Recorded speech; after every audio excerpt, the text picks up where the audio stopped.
So we saw John and Sue from New Zealand, and we saw Ariel from Jerusalem, and Gadi is in India, and Margot, we have the privilege of coming from Australia, but she's working with the Mizo tribe in northeast India and close to Burma.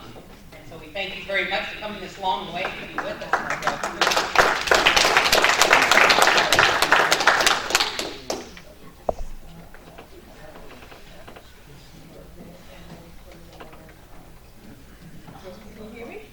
Okay, so thank you for having me in Phoenix, Arizona, and I think there's something very prophetic about it being in Phoenix. You know that Phoenix of rising, something rising from the ashes that looked like it was long dead, and Israel in the nations thought of as lost, and still so many people who are Bible scholars and in churches and rabbis and Jews who haven't come to the understanding we've seen, still can't believe that something that long ago could actually be about to take place. And so that I think it's a really great symbol that the phoenix rising from the ashes is and that it's happening here. So I think it's quite prophetic. So I've been working and living with a people group in northeast India for quite a long time now, and so I just want to give you a background story of how I got there. I'm actually a mother. I'm a housewife with 3 children, and I just want to say that if God can do something with me, He can do it with absolutely anybody. I didn't have the means for this to happen. I didn't have a big organisation behind me. I only had God. That's all I had. He just called me. So I've called the testimony "Weaving the Tribes Together," and the reason I've done that is because at one stage in my life, and this was actually a stage where I had some intercessors that told me I was. Actually, this is the term that they'd seen in a vision, that I was spinifex rolling in the desert, which is something that you'll know here. They just said that I was wasting my time, and so that the things that I was doing was silly, was silly. But soon after that, I was having coffee with somebody, and this man worked in China. He was the head of healing rooms in China, so he had a ministry. Often he'd see 12,000 people be healed. But he himself had died and had woken up in the morgue in a Sydney hospital, scaring the people in the morgue, I might say. And so I'm sitting with this man, and he's a little bit acrid, and I'm a little bit scared that he's going to tell me that I'm like spinifex rolling in the desert as well. But that's actually not what he said. He said, "Let me pray for you." And he had 3 visions, and 2 of them were confirming for something else that I'd had. But the third one, he could actually see. He could see this material, like bolts of material that were rolled out.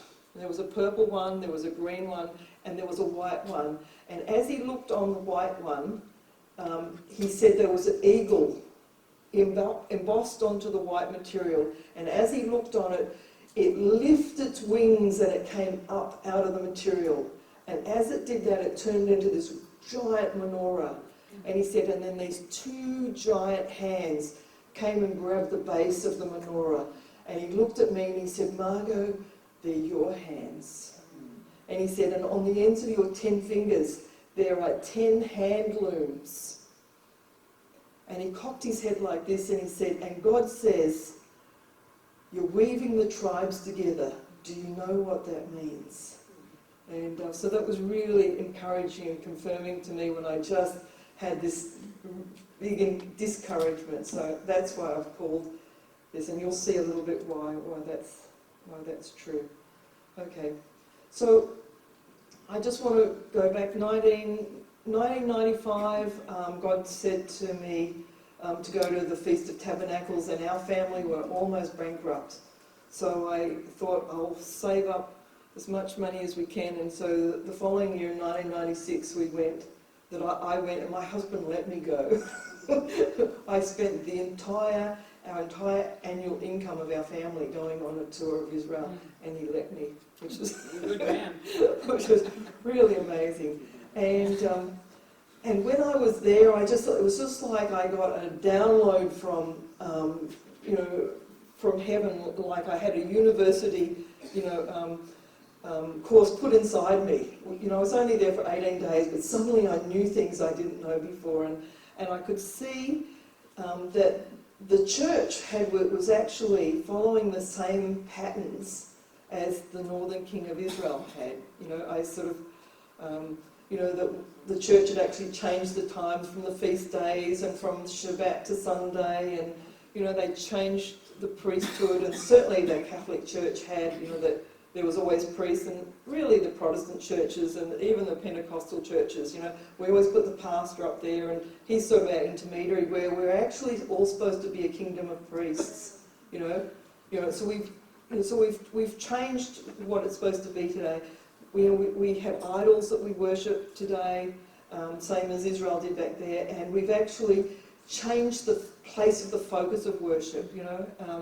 Yeshua said that we'll worship in spirit and truth, but we often look to Rome or back to Constantinople or wherever it is, as our focus of worship.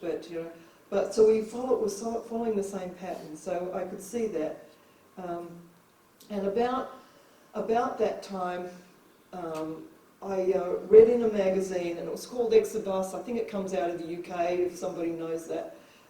That there was some people in northeast India that were ready to make Aliyah. They were ready to go back to Israel. I remember there was 2,200. I can't remember too much more about that. But I heard God's voice say to me, Margot, I want you to pray for those people.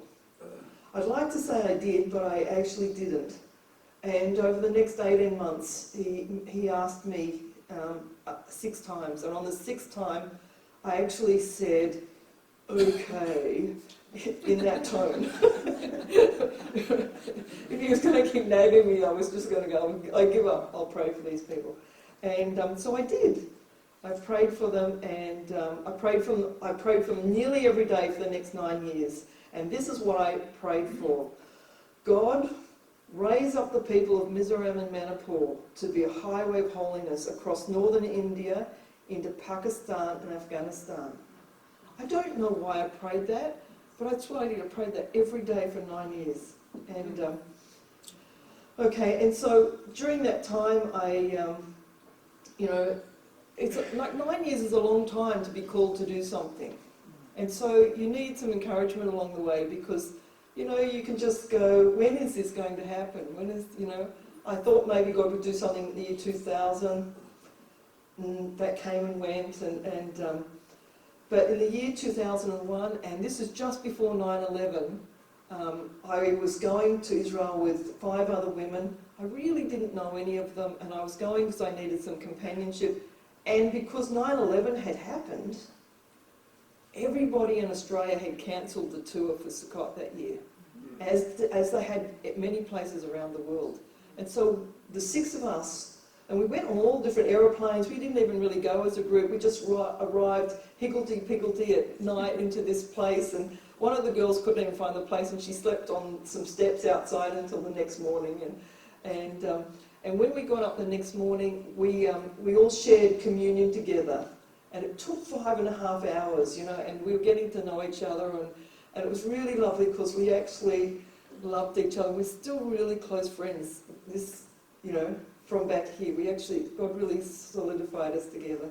But one of the women there said, Margot, I can see you with mothers and sisters, and they're waiting for you, and they're waiting for you, and they're waiting for you to do Passover. Okay? They're Jewish mothers and sisters. So I thought, yes, we're in Israel. Maybe I've got a word for some a Jewish mother and some sisters here, or maybe when I get back to Australia. And then she started to describe the fabric she could see on the wall, and I'll show it because I brought some. It looks like this. She said it was woven this way, woven that way, and then there was embroidery all over it. And as she's describing it, I realised she's describing Mizo fabric. Now, most people haven't heard of the tiny little state in northeast India, and she certainly hadn't, but what she was seeing was this fabric, and I realised, oh my goodness, she's actually seeing the place I've been praying for since 1998. And so that was really encouraging for me. There was many little encouragements like that along the way. Okay, so in the year 2007, finally God said to me to go to India. And I went with my husband. There's a picture where India is. And this is where Mizoram is. So it's actually on the other side of Bangladesh, and the Burmese or the Myanmar border is, is along the side. So it's a long way away. Very steep hills and a difficult place to get into. Let me see. Okay, this is sort of how hilly it is. You can see that. If you can, most of the green buildings, or it might be on the next one. This is their traditional dress. So this is they wear this to weddings or for traditional things, and they're beautiful, isn't it?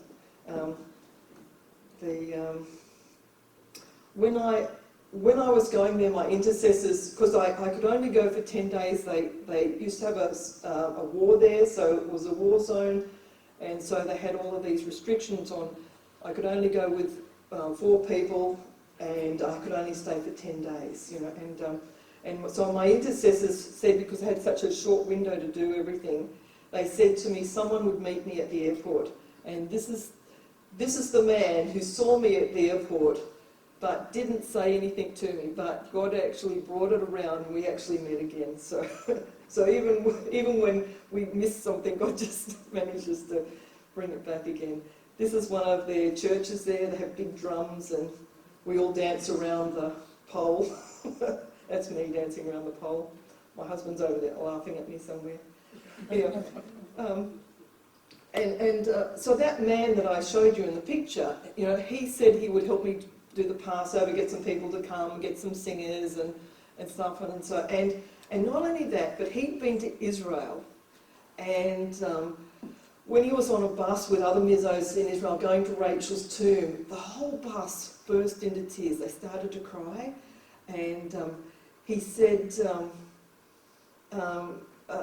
the tour guide, the Jewish tour guide on the bus said, "Wow, we have a prophecy that when the children of Joseph come back to Israel, they'll cry at Rachel's tomb."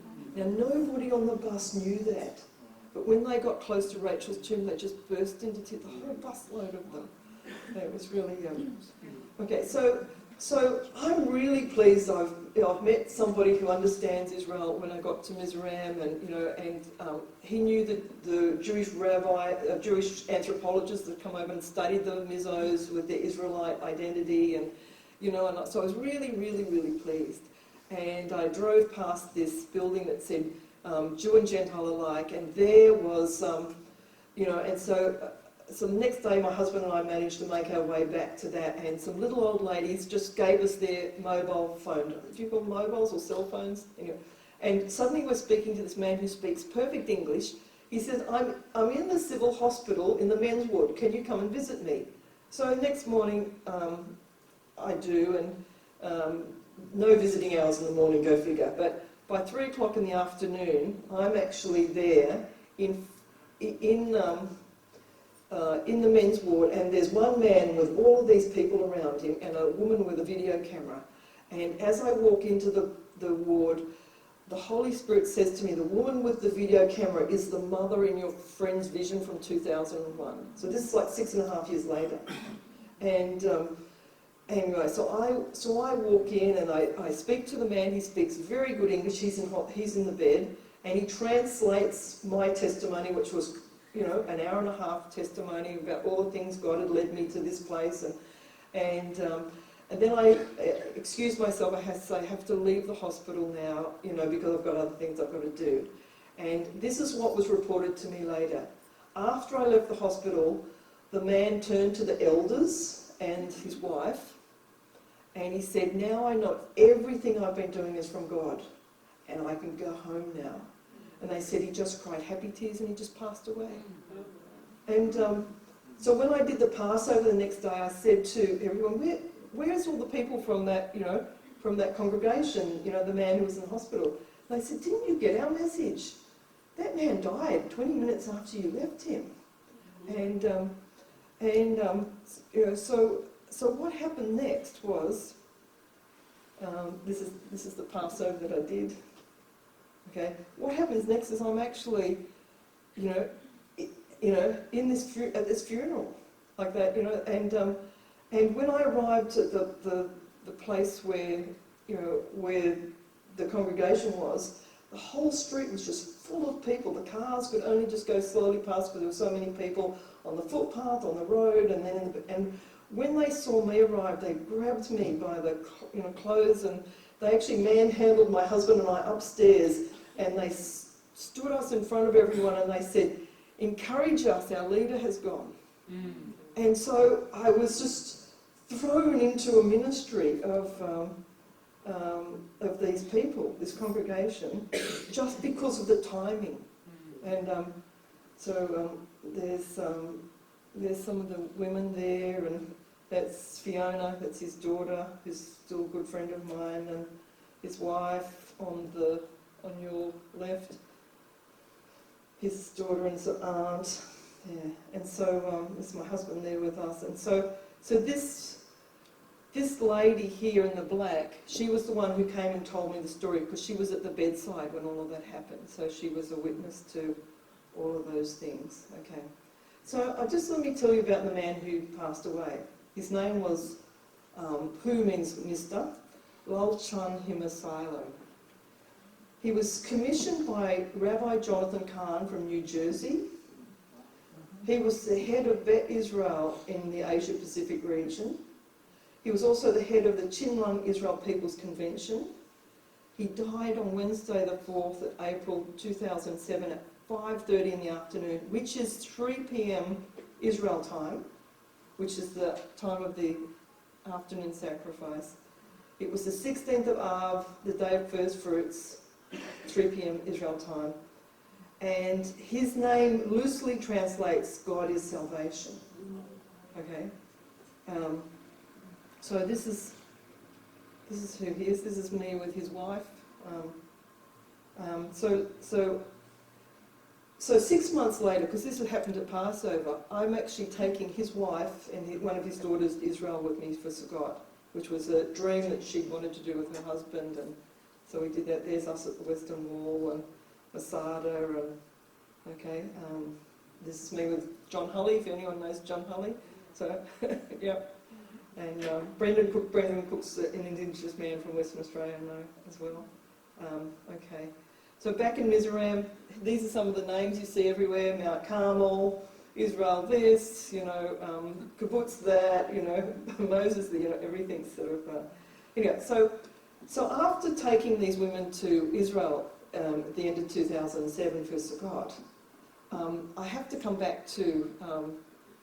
I'm bringing the two Indian ladies, the Mizo ladies, back to Mizoram, and anyway, the weather's very bad, and all of the flights are cancelled. So we all end up in Gauhati, which is up in Assam, which is, it's north of Mizoram, and we're now in taxis and four-wheel drive buses, and it took us 36 hours to get back, and a miracle, but I don't have time to tell that. But anyway, we get back to a meeting where all the leaders have come from all over the state to see what happened in Israel and to meet me, okay? Because I'd come in and then flown out, and they really hadn't got to know me. So I was actually able to say that I've come with a message of don't change sticks, okay?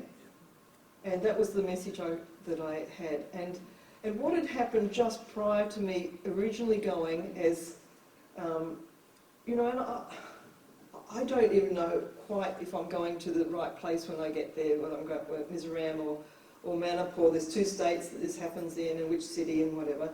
But but after I bought all the tickets and with my husband, and that was a miracle, he was coming with me as well, we sat up one night and we watched this television show, and it was on Mizoram. And I thought, wow, we've never seen a show on Mizoram.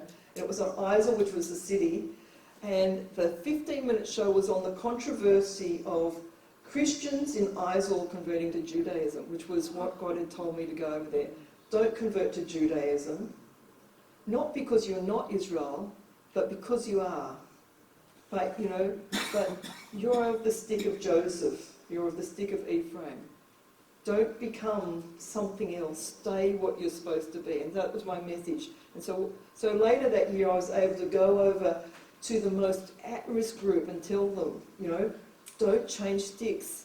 God's got a purpose in who you are. As we've been hearing, Judah's been, shepherding the Torah, but Joseph in the nations has been keeping Yeshua.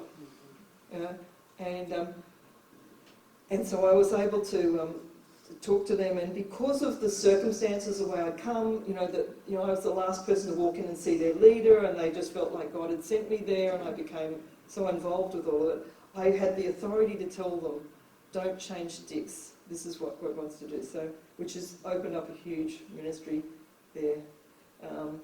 Now they've got lots of famous prophets and things. This is a gravestone of one of the prophets, and these prophets would prophesy things like, "We're Israel," and this was back in the 1950s. Before any of this had happened. And so at one stage, a group of them had decided to walk to Israel. And they got to somewhere called Haflong, which is somewhere in Assam, and they said to the people, we're on our way to Israel. And the people there laughed at them. They go, do you know how far Israel is away? You can't walk there, and you don't even have passports. So this is how simple that some of these people had been, but that was because they had this really strong connection. Now I've got hundreds of stories, but I'll just tell you this one. See the little man on the left. He came to the house where I was staying, and he said he was there with the big man. Now the big man worked in the city. He was a building foreman, and the little man had lived in a village, and he'd come to the city to get some work. But 6 years earlier, he'd been sick in his village with a fever, and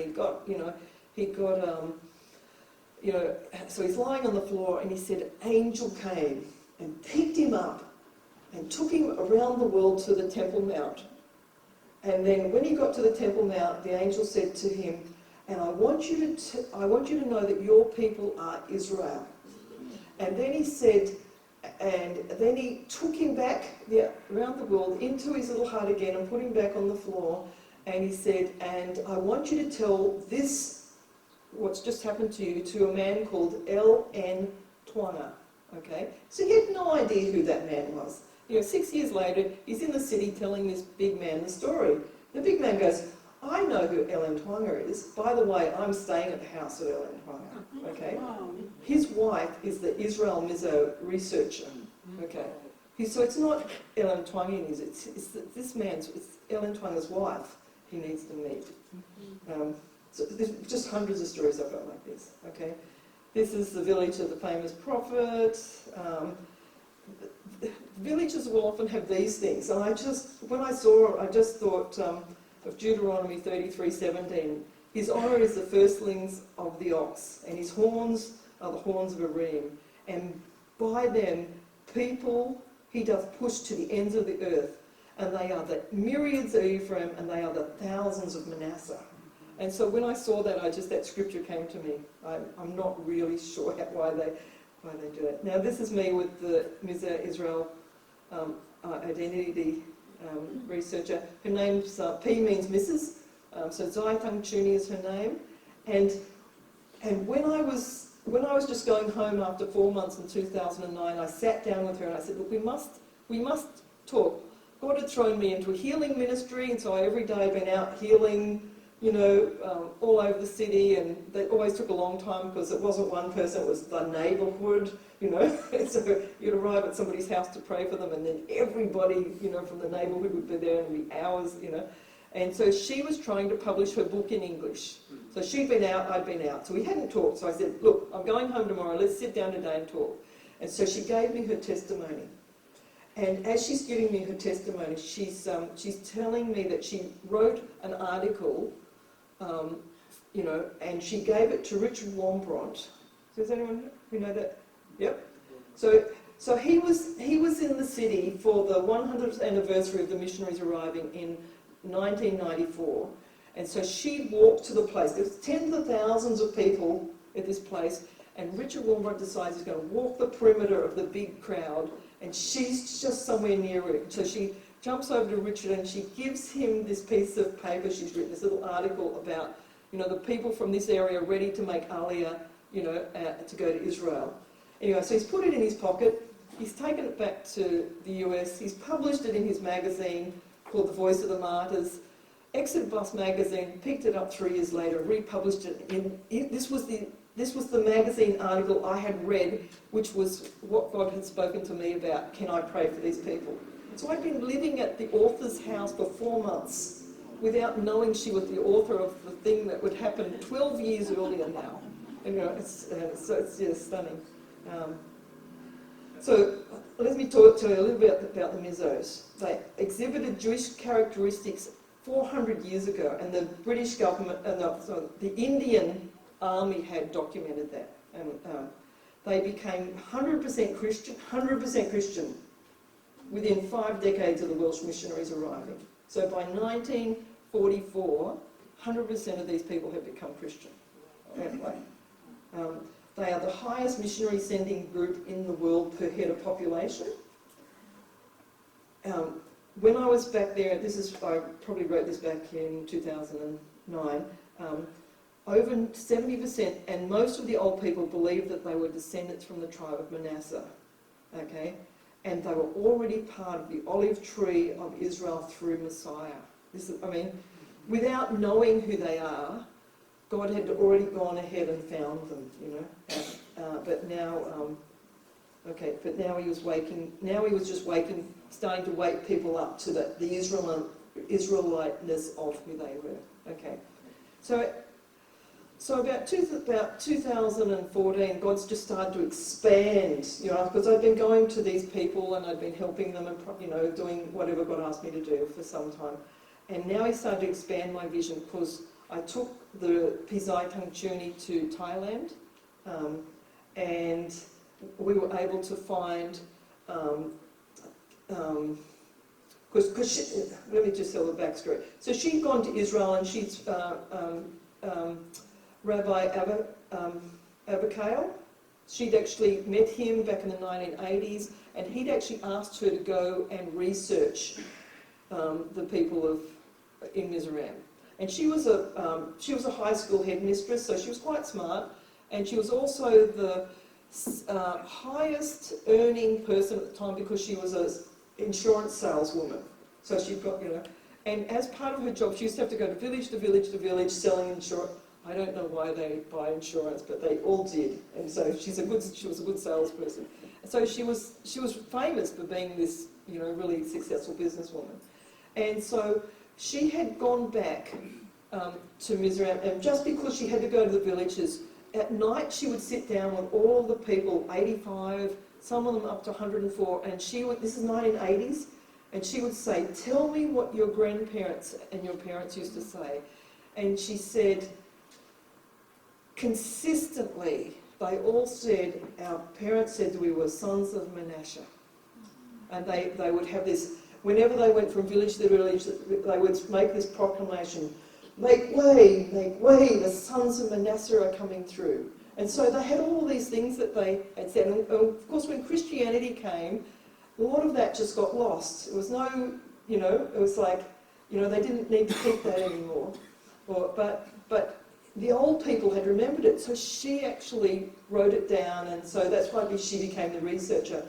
And she started from a position of not believing they were Israel. I mean, that's for me, that's really good evidence. Somebody does some research, they change their mind, and to something that they didn't originally believe. And so she was able to do that. Now, what Rabbi Abakal had said to her was, all of the other hill tribes in Myanmar and across into Thailand will all be connected with you. They'll all, can you go to them and see, can you see if there's similarities? Because if we go, we can't see. We're not from your culture. And if I go, I can't see it. I'm not from their culture. Anyway, so 2014, I took her to Thailand and we were able to meet people from the Karen tribe, because I used to be a missionary in the Karen tribe, and people from the Lahu tribe, and people from the Lisu tribe, and the Karen did the weaving the same way that they wove in Mizraim, including the tiny little piece of L-shaped bamboo that they would whittle to do some special thing, and the Lahu actually had names in their language that meant grandmother and grandfather the same as the Mizos did, and it was really exciting to be able to put these together. Now, so we were able to do that. So let me just run through what the Hill Tribe people in Burma, because there's 2.5 million people in Mizoram and Manipur, but there's all of these other Hill Tribe people, and these run into the tens of millions of people. Okay, all of these people had a lost book story. All of these people became Christians in huge numbers in the 1800s. Huge numbers, like 95% of the Karen became Christian. But when the missionaries went there, they actually recognised that they had Israelite customs. They had concepts of redemption that they, and so some of these missionaries wrote back to Britain in the mid 1800s and said, "We think we found a lost tribe of Israel," and so we were able to ascertain that the Karen and the Mizos were very similar in their culture, and the Mizos have a lost book story, the Karen have a lost book story, the Kachin do, the Nagas do, the Wa do, Lisu, Lahu, Kui, they all have a lost book story. In the Karen story, a chicken and pig ate their book. In the Mizo story, a dog ate their book. And in the Lahu story, they got really hungry and their book was made of rice paper, so they ate their own book. So, but they're all connected by this lost book story. So I've already talked about that. Okay, so Dr. and Mrs. Mason were the missionaries that went over there in the 1800s. Okay, now this is interesting, the Karen. In 2010, they reckoned their year was 2,749. This means they look back to 739 BC as the year of their founding. Guess what happened around about that time? Okay. In their legends, the Karen speak of coming from a land called Tibi Kobe, which some have thought might be Tibet and the Gobi Desert. Okay, and so the first captivity started in 740. So this was the year after. They went into captivity and they started counting from that time onwards. Okay. So some of the Karen oral traditions that they crossed a river of running sand, which they think might be the Gobi Desert, and they also know that they originated somewhere from the Tibetan border.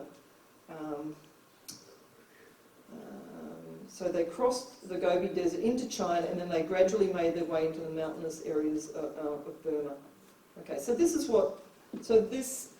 the Taklamakan Desert, which is on the left there. See so that's the Silk Road going around that desert. Okay, and this is what the desert looks like. That they've got. It actually looks like a river of running sand, and because it's between the Tibetan plateau and the Tian mountains of Kyrgyzstan, so because it's between those mountains, like the wind whistles through, there, and it's sort of, and so sometimes sometimes it just runs with sand because of this wind, and every now and again it might have a Shabbat and it stops, and then you can actually cross the sandy bit. you know. And so this was the legend that the Jews had. The Jews had this legend that they call the Sambattan River, that our brothers had crossed the Sambattan River. It was a river, but didn't run with water. It ran with rocks and sand, and every 7 days it had a Sabbath, and you could only go across on the Sabbath. And our brothers have gone across on the other side, and they have a prince there who live among a people with no noses. Now that has to describe the Chinese, if you're Jewish. Anyway, and so the interesting thing about Taklamakan is that Taklamakan is a Hebrew phrase that means you will be destroyed here, or you will not come back from here. And so other people have managed to, some of the other towns and areas around there also have Hebrew phrases like "it's very cold here," or So obviously the Hebrews went through there. Okay, so it just gives you there are all the different paths that the trading routes went. So just can I walk? I can. Okay, so this is the Taklamakan Desert here. This is coming into China here, and then this is the horse tea road that was also travelled. So you can see how people could have got down into Mizoram and the northeast India through this trading route. So it's we wonder how people get to these places, but back in those days they were the main trading route. Okay, let me talk about China, because how's my time going? Doing okay? Okay, good. Okay, so in 2016 I took Pisai Tangchuni to China. She wanted to go, and she wanted to find the people that her people had come from. So she's retracing the routes, I think there's a scripture somewhere, set up waymarks and go back the way you came. So she was actually doing the research. How did we get here? We know we came from China. Are there people along the way? So we found people in northern Burma, already we'd done that, and now we were looking to China, okay? And so I had, she'd given me a book one day. She said, "Margot, do you want to read these books?" And so I said no. And as she left the room, God said, "Yes, you do." So I went to her room and knocked on the door, and I said, "Yes, I do." And so when I read the books, and it was a book by Rabbi Avakale, and he mentioned this person called Reverend Thomas T. Torrance. Now, he was writing about people in southwest China in the 1920s, and his book is called China's First Missionaries, Ancient Israelites. So he found this group of people up in the mountains, which he called the Qiang men. Qiang is a Chinese word which means the people in the West who aren't from us. Okay, they're from somewhere else. We don't know where they're from. They're not Chinese, And and the Min River, Min means the Min Valley where they were. And so he'd found these people, and some of them were still very Semitic looking 100 years ago. And he was able to sit down and look at their customs, and he goes, "Oh my goodness, these people have to be Israelites. Look at this priest. The snake head is missing off the top, but this was a snake. This was the priest's rod. This has got a snake around a pole, So this is just he's written a whole book on this. It's amazing. Okay, so that's where the Min Valley is, and that's where the Qiang Min are located somewhere there. So you can see how close Myanmar is there. So this is Myanmar, and this is the Mizo people where I am. So it's not really very far to think that they could get there. Okay, so now we're looking back to see what's happening in China. Okay, so this is something that Reverend Torrance wrote. Just let me read it to you, because this will be probably too small for you. So the man holding the tray he's actually a pastor. This eminent Qiang Christian was martyred in 1935, and he asked that the message of them being Israel go out to the Western churches, okay? And Torrance writes in his book, "This man was won by the reading of the Pentateuch, which you would call the Torah. At once he claimed its 5 books as the title deeds of the immemorial religion of his people. The resemblances of their rituals to the observances of the tabernacle were too many and too intimate to be mistaken. The sweet reasonableness of the gospel in consuming the substance of the messianic promise set forth in both convinced him straight away the truth of Christianity. So in another part of the book he says that, you know, straight away he and his family were baptized. Because he went, this is our book. Like this, because these people also have a lost book. And the Mizo people, the people from Burma, the Karen and all those other tribes, this is the area they knew they came from. And now we're actually, Torrance actually found the remnant that had stayed in China. So this is Rabbi Abigail's map. So in the top one, going from left to right, is the route that the Jews came, trading across the Silk Road. But the bottom one here is the one you think that an earlier people had come, so the ancient Israelites, that he calls them. So, because there's lots of evidence of Jews being in China, but there's also the evidence of the lost 10 tribes also being there, with some rituals. You know, these people were worshipping in the groves. They were doing the things you'd expect the Northern Kingdom to do. They didn't have Jewish customs, they had Israelite customs, you know. It was amazing. Okay. Now, we had planned to go there in November 2016, and about 6 weeks out, my tour guide had he'd gone from $80 a day to $300 a day, and I thought, I don't even know if he knows who he's taking me to. And so that week, there's 6 of us going, 3 pairs of us, and each of the pair of us, we get a message. I got a message from somebody in the UK, you must meet Esther Chen if you're going to Chengdu in China. My Mizo friends had a Korean man turn up in Mizoram and go, oh, you're going to Chengdu, you must meet Esther Chen. And so my other friends they're already in China because they have a ministry there, and they go, oh, you're going to Chengdu, you must meet Esther Chen. Okay, so we're hoping to meet her. She's not answering my emails, but my Mizo friends, my other friends who are in China, they haven't got a phone number, so that's exactly what happens. So we all turn up in the same city, coming different ways, and then we get Esther's phone number, and she says, come over and visit us, okay? And so I said, can you take us up to the mountains and show us the people group we were looking for? And by the way, she'd written the books about all these people. She'd done her master's on it. She'd researched all the history books in Chinese, which I'd never be able to do. But she had done that because one of her parents was from this people group. And so she'd been a Buddhist, but God had actually spoken to her through the whole Israel thing, and she'd become a believer. And so she'd written these books on it. And so this is just some ancient Israelite, these are rammed earth altars here that the archaeologists have dug up. And this is how they build it in this part of China.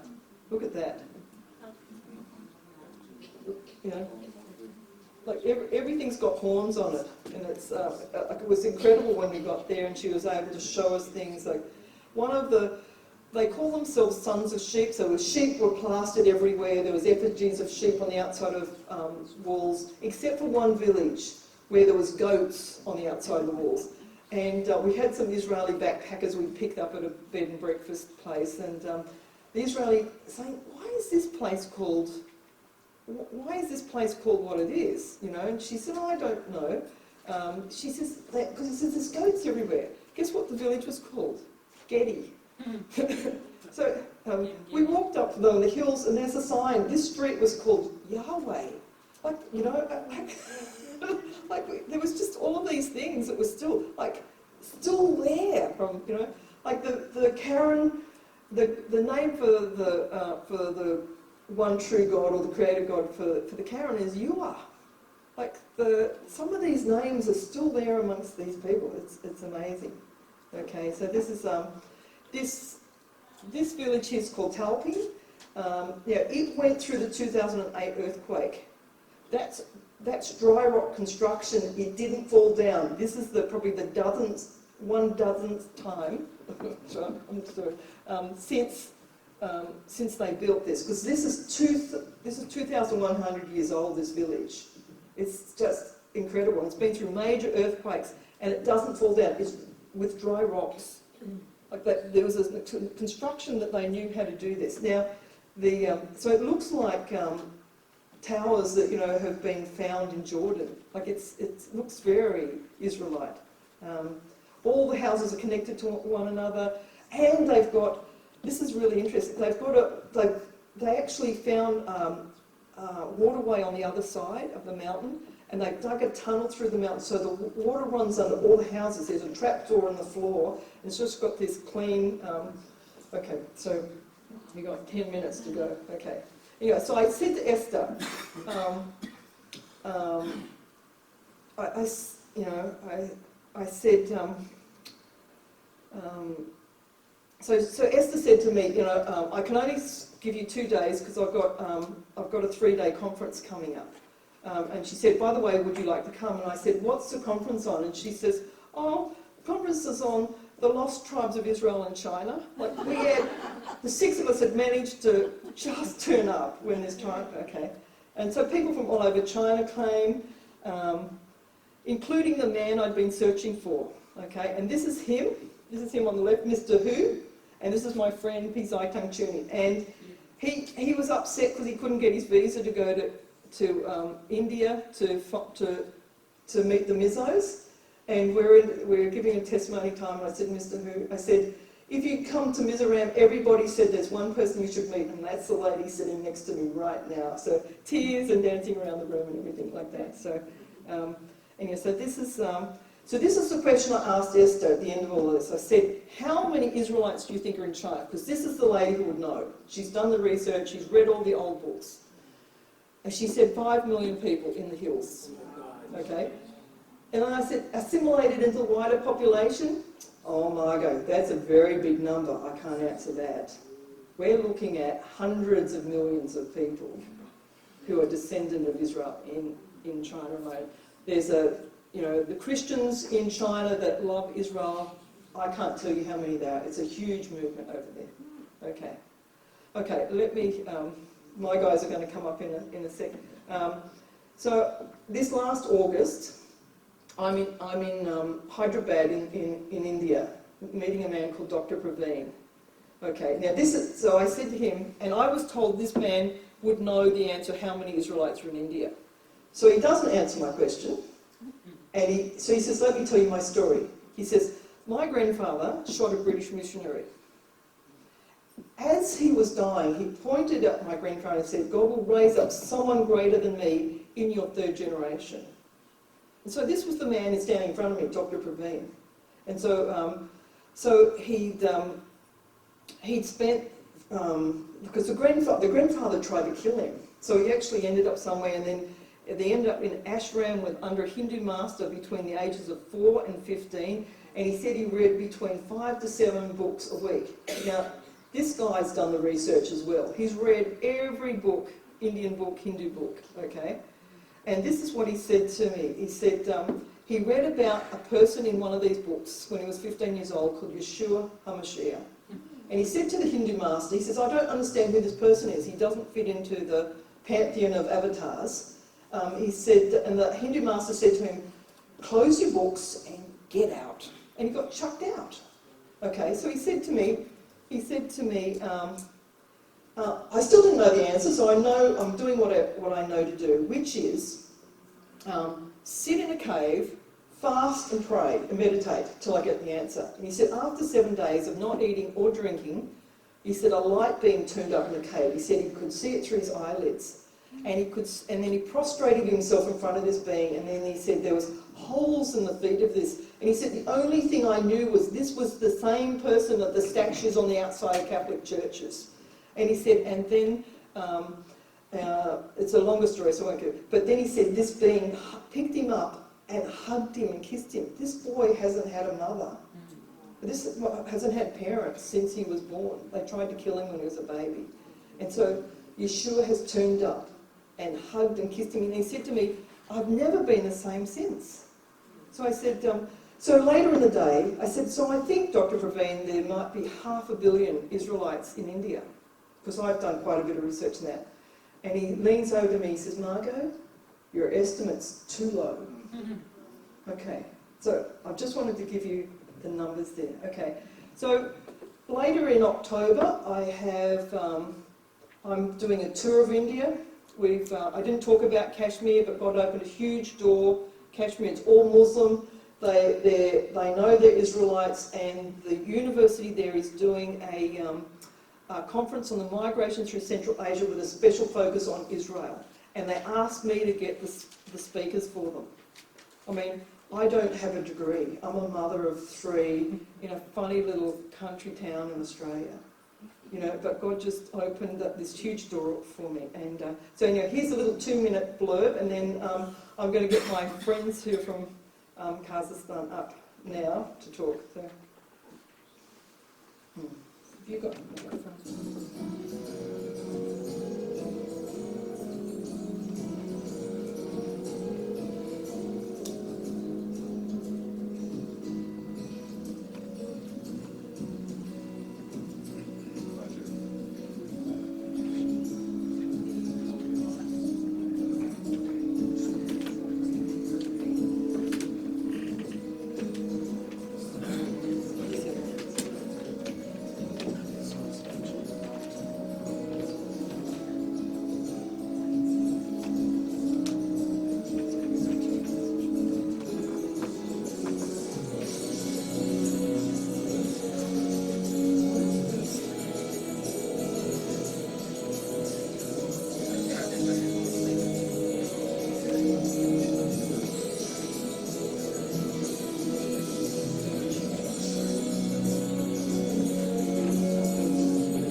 That's enough. I've got brochures of the tour at the back. Please take a handful. I brought 500. I don't want to take any home. Just give them away to your friends. If you don't want to come, pray for me.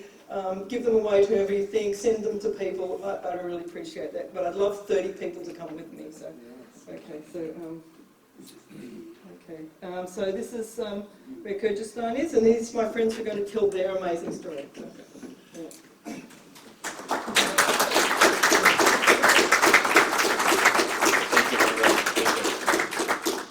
My name is Richard, and I spent 2 decades in Kyrgyzstan, almost 2 decades, from 1994 to 2013.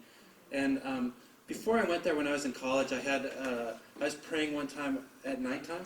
It's too, you can't hear? Can you hear better now? Okay, thank you. Okay. So I think back in the early 1990s, actually 1990, I was praying, and the Lord said to me, "Bring Jacob back to myself," through Isaiah 49, which we've looked at a few times today, I believe. I forgot that verse, was in Kyrgyzstan and doing agriculture with the Kyrgyz people. And while I was there, I started to see the similarities between the Kyrgyz and the ancient Hebrews.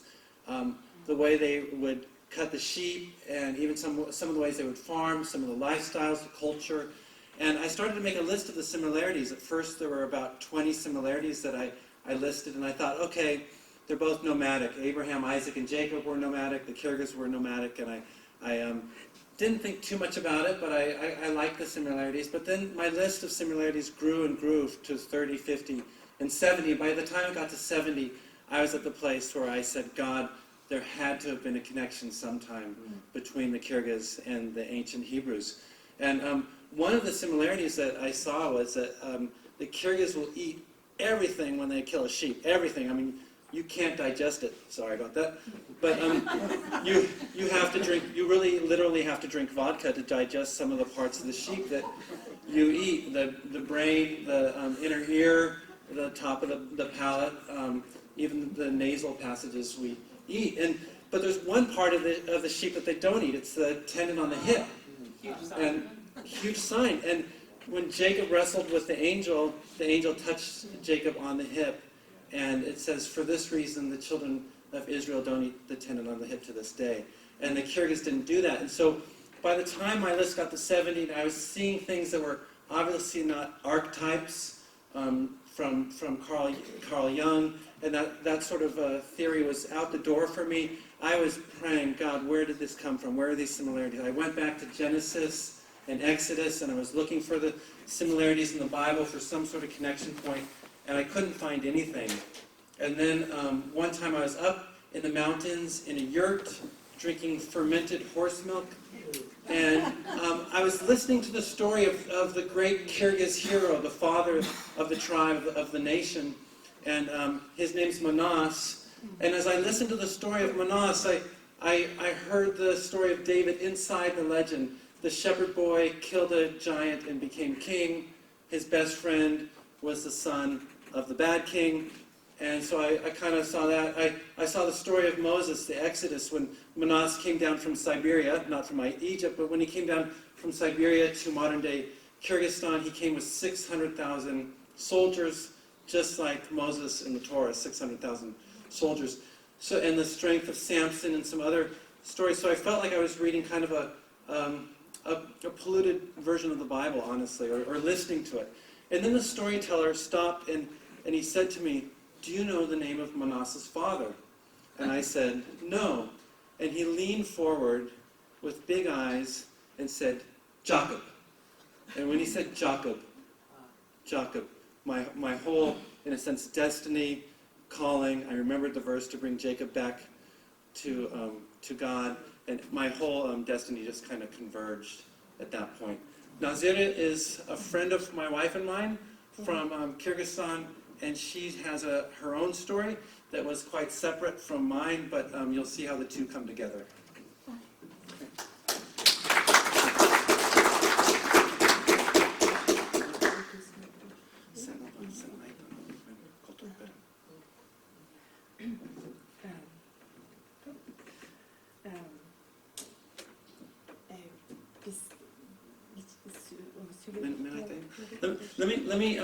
Let me tell you one thing about Nazira's family real quickly before she shares this dream. When she was a little girl, her grandmother taught her to pray to the God of Abraham, Jacob, and Joseph. Mm-hmm. So you'll notice that there's one person missing, but that person was, in a sense, forgotten. Sorry, Isaac. One person was missing in the lineage, but that's what she learned from her grandmother.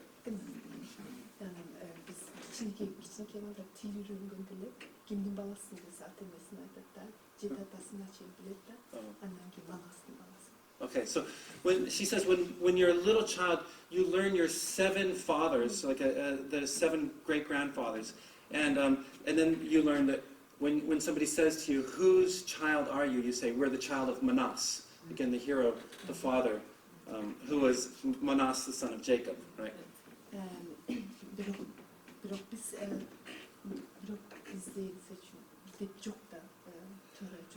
Right. We don't have the Torah. We don't have any of the scripture. It was all right. It was all something we heard from our parents and our grandparents and our great grandparents.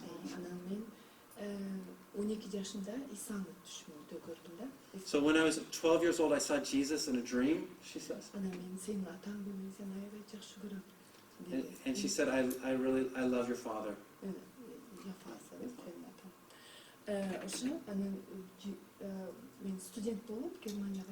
And then I went to be a student in Germany. And I met some Christians in Germany. They gave me the Bible, the holy books. And when I read the book, I felt God's Spirit every time I read.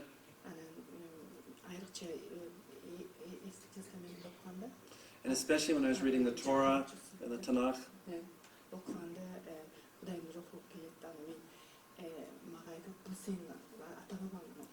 And the Spirit of God was saying to me when I was reading the Torah and the Tanakh that this is your book, the book of your fathers. Кошуналардын эле аттары. The names were similar. Some of the names in the book were the same as the names of my neighbors. The things that the people were doing, the way that they were, even the mentality of the people of the book was the same as the mentality of her village, the people in her village. And every time God said that this is the book of your forefathers, she got scared and closed the book.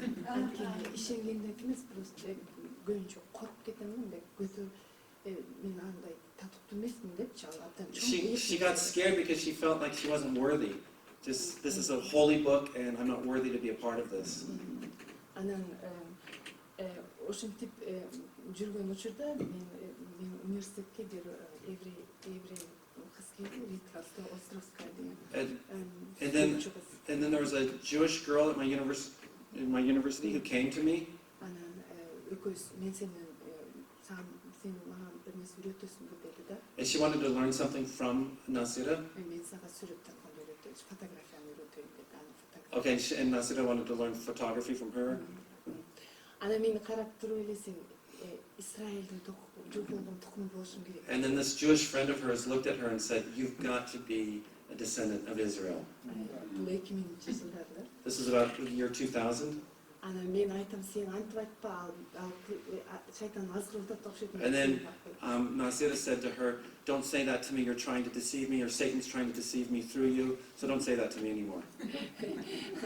Анан келип ал кайра айтты, силерде кантип койду соесуңар. Анан So this friend asked Nasira, "How do you kill a sheep when you kill a sheep? кандай жумуктарыңар бар? And tell me some of your stories, your tales. Түш көрөсүңбү?" Do you see dreams?" She asked. Анан мен айтып берсем эле, сен жоголгон Израиль тукуму. And so when Nasira explained some of the customs of her people and some of the ways, the Jewish friend again was very clear. "Oh, you're obviously from Israel." Анан бир күнү келип дагы мен сени мен жүйүшмүн. Анан мен сени Израилга алып барышым керек. Анткени китепте жазылат, жүйүштөр жоголгон тукумда. Okay. So then this friend said, "Because I'm Jewish, I need to bring you to Israel because it says in the book that the Jewish people are going to bring Israel to Israel." Right? Okay. I'm not sure if that's actually a verse, but anyway, that's what her friend said. Okay, so this was about 2006.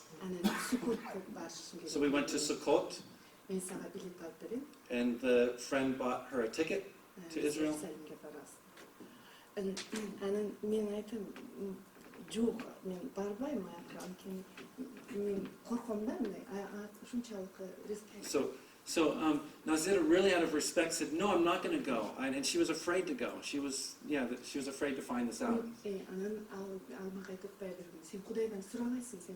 And then this friend asked Nazira, "Well, why don't you ask God? If you're afraid, why don't you just ask God and God will speak to you?"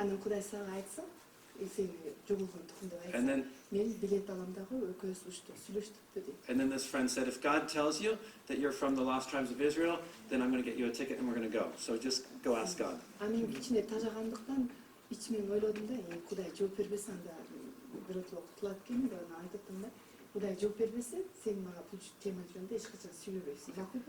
Okay, so I was getting tired of her always saying this, so I said, "Okay, I'll go if God tells me, but if God doesn't tell me, you don't ask me again. Okay, it's over."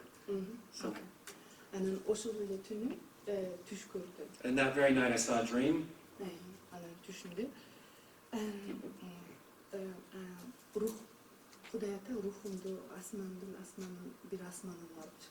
In the dream, God took me up in the spirit to heaven. Okay, so the many heavens, one of the many heavens. And there was a place, there was something hidden there. Something that was hidden. And the clouds kind of separated.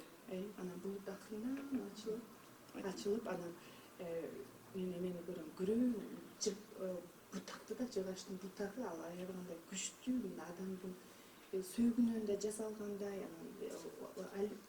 олив багынан жасалгандай, ушунчалык күчтүү анан өлүп калган бирок ушунчалык жандуу сыйкыруу, кереметтүү чоң лейген баг.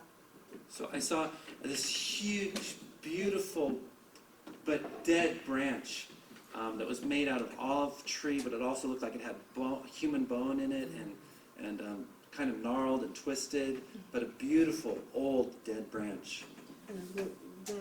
And it was cut from the top and the bottom, but of the trunk, but the branch just went off for a really long way. And it was huge. And it was like a miraculous type of branch. And I said, in my dream, I said, God, what is this?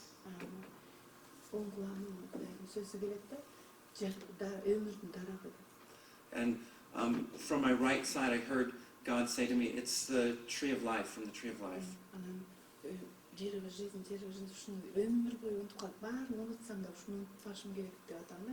And I knew that I couldn't forget this the rest of my life.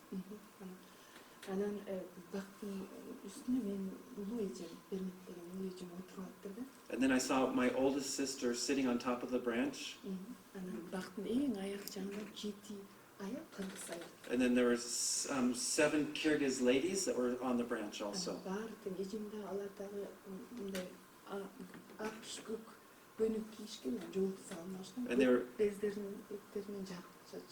And they were wearing kind of white and blue, light blue outfits, and their faces were shining.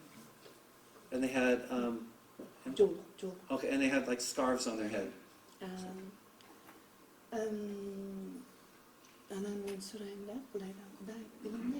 And I asked God in the dream, what is this? God, what is this?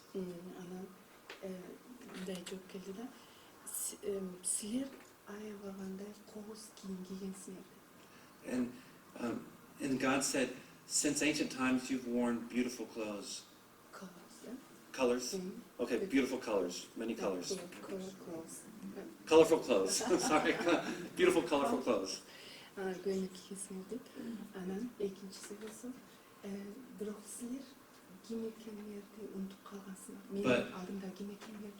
okay, then the voice of God said, but you've forgotten who you are before me.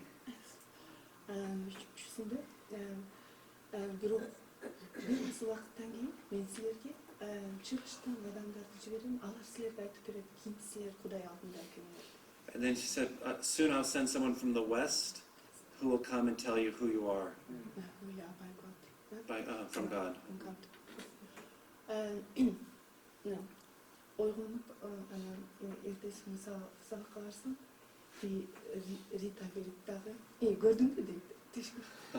So the next day, her friend Rita, the Jewish friend, asked her, so did you see a dream?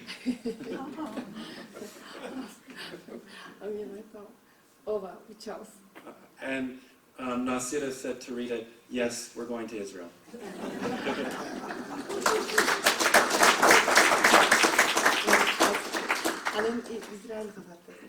Then we went to Israel. And there was another lady in Israel named Marina. Okay, and Marina also believed in my dream.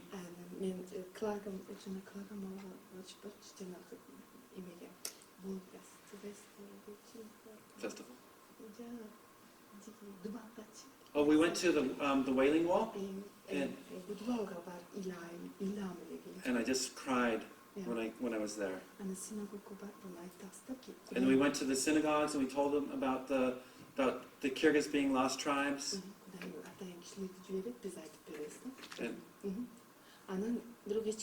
But no one believed us. No one believed. But all three ladies went together and no one believed them.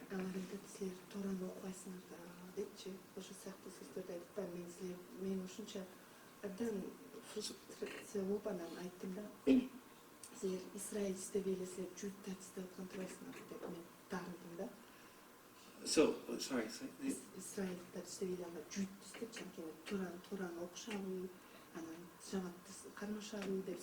Okay, so because they didn't keep the Shabbat,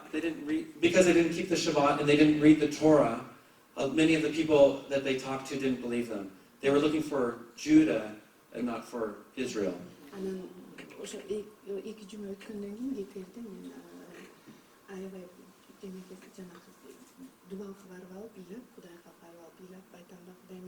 мен бияка алып келдиң, мени баары шылдыңдап атышат. So she was really a little bit upset at God. God, why did you bring me here? Everyone's making fun of me. And she got, while they were at the Wailing Wall, she got a little bit upset with God about bringing her to Israel. Бирок мен сага таарынбайм, мен ишенем сени. But I'm not going to be upset. I believe in you.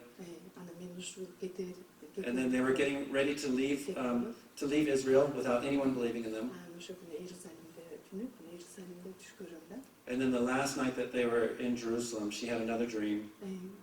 Түшүмдө түрмөдө жүрөм, түрмөлөрдү аралап жүрөм. And in the dream that she was in she was seeing people in prison.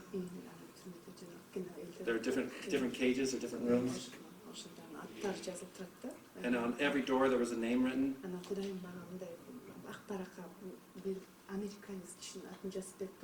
And then on one, she had a piece of paper with one American name written on it. And she was looking for the name in the prison.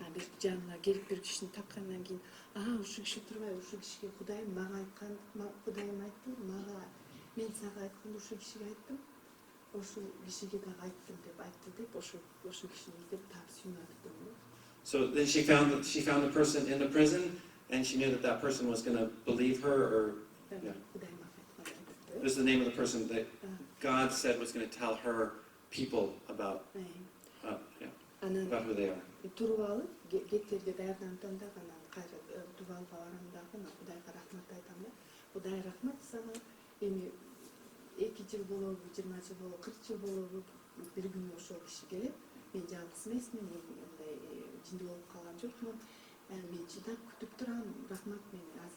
So she just expressed tons of gratefulness to the Lord. She knew she had peace. She knew that it might be 2 years or 40 years, but eventually there was somebody else out there who believed her and knew that the Kyrgyz were descended from Israel. And then we were going to my friend's house to get our bags before leaving Israel.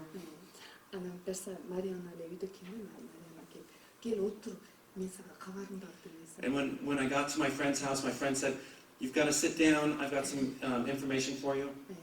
And Nasira said, "No, I just tell me right now. I've got to go. I'm going to stand. I'm not going to sit." And the friend said, "No, you've got to sit down."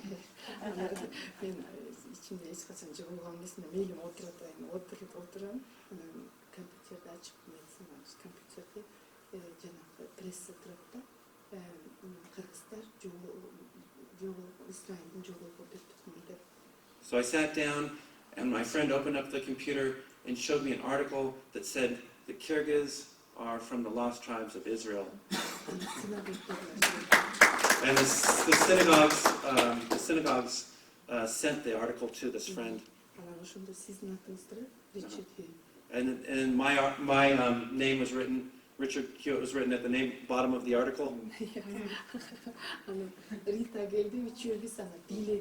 And then the three ladies danced and praised the Lord.